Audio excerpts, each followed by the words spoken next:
You're listening to the Experiencing God Day by Day podcast, brought to you by Blackaby Ministries International.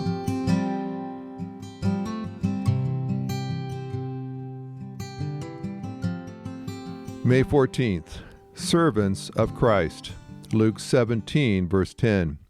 In the same way, when you have done all that you were commanded, you should say, "We are good-for-nothing slaves. We've only done our duty." The servant carries out the master's will. The servant doesn't tell the master what to do. The servant does not choose which task to perform for the master, nor does the servant suggest days or times when it would be convenient to serve the master.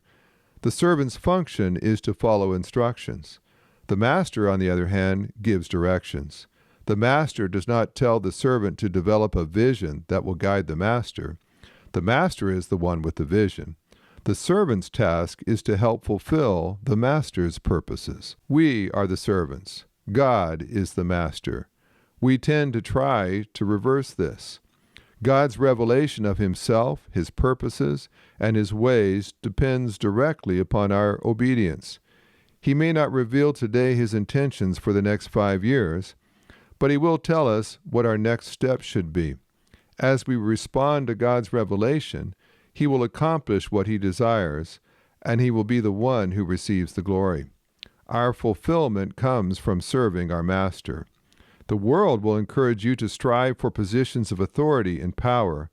God wants you to take a role of a servant.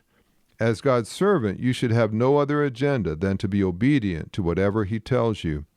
God does not need you to dream great dreams for your life, your family, your business, or your church. He simply asks for obedience. He has a plan that would dwarf yours in comparison. Ephesians 3, verse 20. This podcast is based on the book Experiencing God Day by Day by Henry and Richard Blackaby, published by B&H Publishing Group, music by Mark Brown.